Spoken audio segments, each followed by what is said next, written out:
bem-vindo aqui a mais um encontro virtual da nossa aula de artes visuais, né, dando continuidade e como sempre, esse aqui é um vídeo para nos situar, para nos dar um ponto de situação, para orientar também sobre as atividades que serão feitas.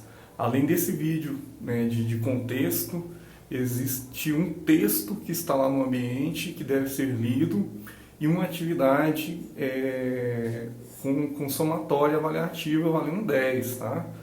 Então não deixe de fazer essa atividade, ela será muito importante, tá? Para a gente poder fazer os fechamentos bimestrais aí, ok? Muito bem, pessoal, é o seguinte, na última aula nós falamos sobre a pré-história, fizemos o fechamento, na verdade, sobre a pré-história, sobre os motivos pelos quais os homens produziram arte e o fim da pré-história que se dá justamente no momento em que o homem consegue elaborar a escrita, né? Consegue desenvolver um padrão que tira da abstração aquilo que se está pensando e não se tem mais a necessidade de um desenho naturalista para poder mostrar o que esse homem pré-histórico está pensando. Que a partir de então ele começa a escrever o que ele quer documentar e, portanto, nós temos a história. E para falar de história, e dos processos da história, e etc., é bem importante a gente entender um termo que vai nortear todos os nossos caminhos durante esse bimestre, né, e até, na verdade, durante todo esse primeiro ano de vocês, que é o termo civilidade. Né?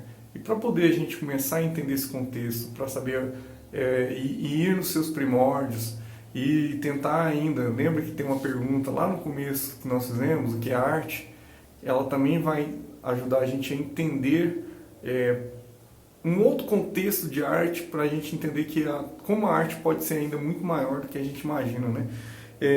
Que é o termo de civilidade. E civilidade, hoje, é muitas vezes utilizado em quais casos? Se a gente for pensar assim, um caso bem caseiro, quando você está ouvindo uma música muito alta, por exemplo, chega alguém e fala, você não tem civilidade, né? Essa música não é coisa de gente civilizada, se você está ouvindo alguns tipos de música, né? Por exemplo, tadinho, o funk sempre apanhando nessa hora, né? Mas nada contra o funk, mas a questão sempre existe uma crítica, isso não é coisa de gente civilizada. E de onde é que vem esse termo?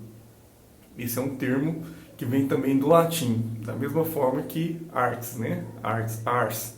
E do latim é civita, ou civili, o cidadão, né? E isso é um termo atribuído para a cidade, civita, e civili para o cidadão, aquele que mora dentro da cidade e que obedece às suas leis, né? E é por isso que agora nós vamos falar da arte. Eu falo assim, mas quando você falou das leis, que lei tem a ver com arte nesse momento? Meu Deus, que a arte tem a ver com lei? Né? Era lei fazer arte? Quem dera, né?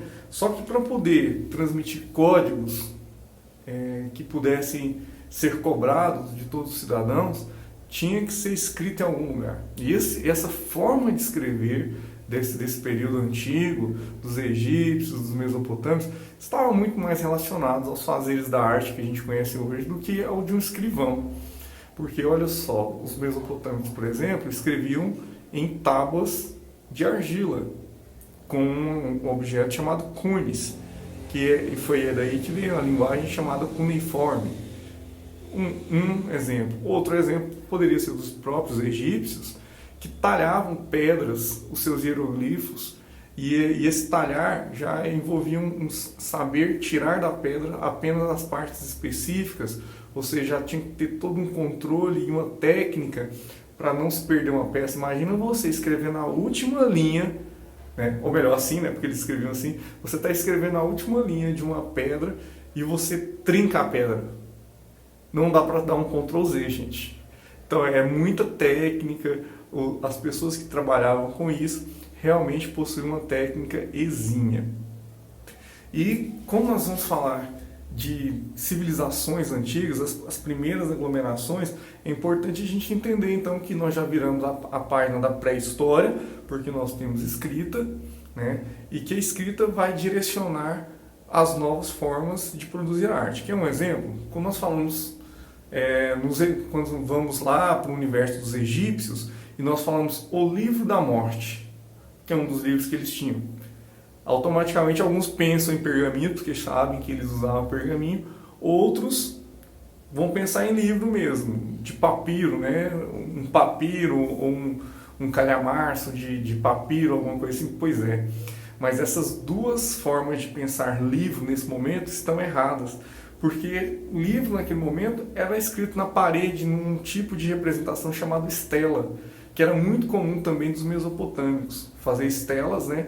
Onde toda a sabedoria que queria ser transmitida ficava ali na parede mesmo, em templos, em palácios, em casas de pessoas que tinham acesso a isso também. Mas geralmente estava muito mais vinculado ao sagrado. Para entender um pouco esse pensamento dessa época, eu quero fazer a leitura aqui de um historiador da arte, que eu sempre cito ele e vou continuar citando, né, porque ele é básico para esse tipo de assunto, que é o Ernest Gombrich, né?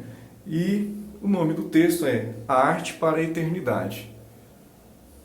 A Arte para a Eternidade. Todos sabem que o Egito é a terra das pirâmides.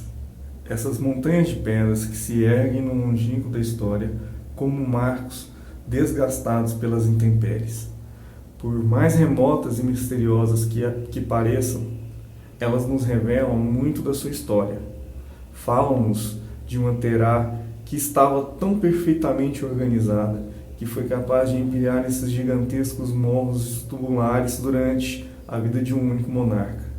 E falam-nos de reis que eram tão ricos e poderosos que puderam forçar milhares e milhares de trabalhadores ou escravos a labutar para eles, ano após ano, a cortar pedras nas canteiras, a arrastá-las ao local da construção e a deslocá-las como recursos sumariamente primitivos até o túmulo ficar pronto para receber o faraó.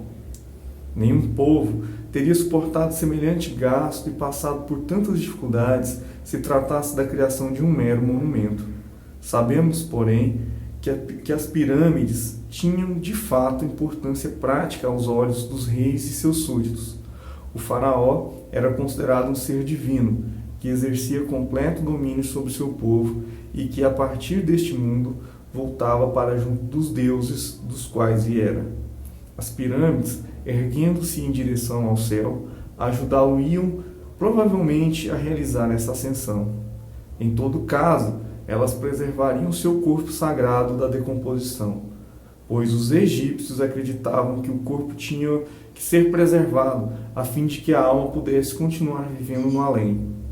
Por isso, impediam a desintegração do cadáver, graças a um elaborado método de embalsamar e enfaixar em tiras de pano. Era para a múmia do rei que a pirâmide fora erguida. O seu corpo ficava depositado justamente no centro da gigantesca montanha de pedra, num pétreo esquife. Em toda a volta da câmara funerária eram escritas fórmulas mágicas e encantamentos para ajudá-lo em sua jornada para o outro mundo. Ernest Hans Gombrich. Bom, pessoal, eu encerro com esse textinho do Ernest Hans Gombrich, que já nos dá um contexto maravilhoso do que é a arte nesse período, ao que ela está relacionada. Leia o texto que está aí, responda a atividade, ela será muito importante, né, nesse processo avaliativo. As instruções estão também aí no cabeçalho da sala de aula. Leia atentamente as instruções para você não se perder, ok? E tenham bons estudos e até a próxima.